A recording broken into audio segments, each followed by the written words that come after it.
Hello नमस्कार साथियों, मैं अखिलेश कुमार अपनी यूट्यूब चैनल शांति स्टडी पॉइंट में आपका स्वागत करता हूं। आज की हम क्लास लेके आए करंट अफेयर्स और करंट अफेयर टॉपिक चल रहा है नीतियां, इंडेक्स एवं योजनाएं। तो जो आज का क्वेश्चन है वो है विश्व निमोनिया दिवस प्रतिवर्ष कब मनाया जाता है। विश्व निमोनिया दिवस 12 नवंबर को मनाया जाता है। आगे क्वेश्चन है निमोनिया एवं डायरिया प्रगति रिपोर्ट के अनुसार भारत ने 100 दिवसीय अभूतपूर्व राष्ट्रीय पैमाने पर टीकाकरण का एजेंडा पूरा कर लिया। तो रोटा वायरस वैक्सीन के टीकाकरण में ये जो एजेंडा था वो पूरा किया है। रिपोर्ट के अनुसार भारत सरकार ने बच्चों की डायरिया से होने वाली मौतों की समाप्ति का लक्ष्य रखा है। तो 2022 तक किसी भी व्यक्ति की, किसी भी बच्चे की डायरिया से मौत नहीं हो सकती, ऐसा लक्ष्य भारत सरकार ने रखा है।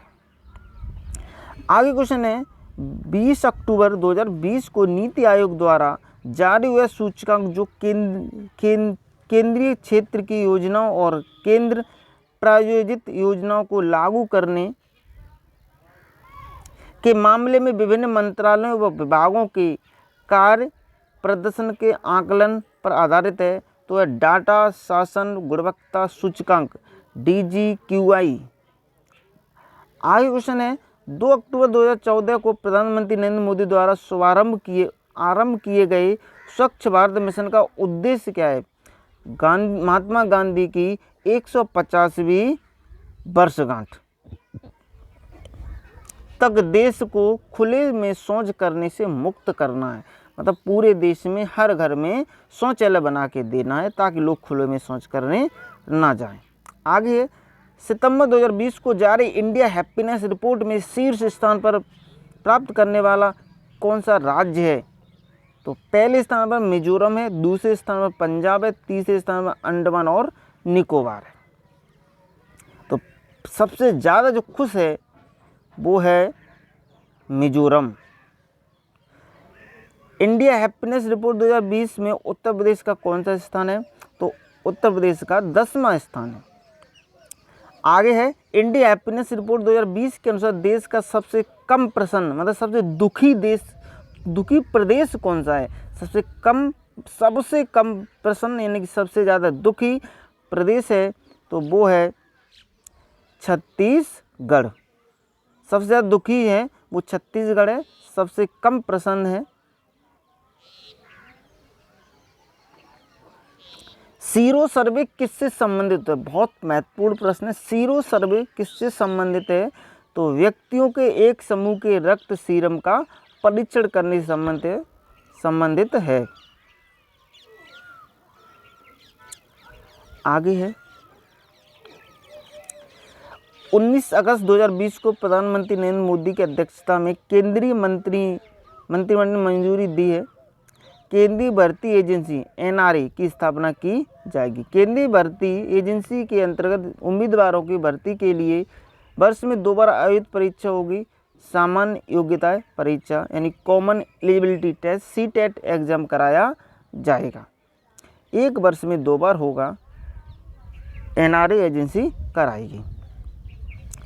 भारत सरकार द्वारा 2010-20 में घोषित किया गया नवाचार दशक, इसे भारत ने नवाचार दशक माना है। देश की प्रथम शिक्षा नीति जारी की गई थी 1998। स्टैटिक क्वेश्चन है, हिस्ट्री का क्वेश्चन है। भारत में, हमारे देश में सबसे पहले शिक्षा नीति घोषित की गई थी वो 1968 में की गई थी। केंद्र सरकार द्वारा 19 जुलाई 2020 को मंजूरी प्रदान की गई है। तो वह नई शिक्षा नीति 2020 न्यू एजुकेशन पॉलिसी 2020 की मंजूरी प्रदान की गई है। नई शिक्षा नीति 2020, ये बहुत अच्छे शिक्षा नीति क्वेश्चन हर बार एग्जाम में पूछे जाते हैं, बहुत अच्छे से तैयार करके जाना। नई शिक्षा नीति 2020 को 3 से 18 वर्ष के बच्चों के लिए पाठ्याचर्या पर शिक्षण शास्त्रीय आधार व्यवस्था है। 5+3+3+4, ठीक है। पहला स्पेल 5 वर्ष का, दूसरा स्पेल 3 वर्ष का, तीसरा स्पेल 3 वर्ष का, फिर चौथा स्पेल 4 वर्ष का। यानी कि आधारभूत शिक्षा 5 वर्ष रहेगी, प्रारंभिक शिक्षा 3 वर्ष चलेगी, मध्य स्तर की शिक्षा 3 वर्ष चलेगी और माध्यमिक स्तर की जो शिक्षा होगी वो 4 वर्ष तक होगी। नई राष्ट्रीय शिक्षा नीति 2020 के अंतर्गत वर्ष 2030 तक स्तर तक 100% सफल नामांकन अनुपात प्राप्त करना है, प्री स्कूल से लेके माध्यमिक स्तर तक। मतलब सभी बच्चे सफल घोषित होने की जो टारगेट रखा गया है 2030 तक, वो किसे प्री लेवल की जो शिक्षा होगी उसमें। नई राष्ट्रीय शिक्षा नीति 2020 के अंतर्गत 2020 के अंतर्गत उच्च स्तर को बढ़ावा देने के लिए गठित किया गया है 4 स्वतंत्र आयोगों का। पहला क्रम से राष्ट्रीय उच्चतर शिक्षा विनियामक परिषद NHERC, दूसरा राष्ट्रीय पर्यटन परिषद NAC, उच्च शिक्षा अनुदान आयोग HECG और सामान्य शिक्षा परिषद GEC।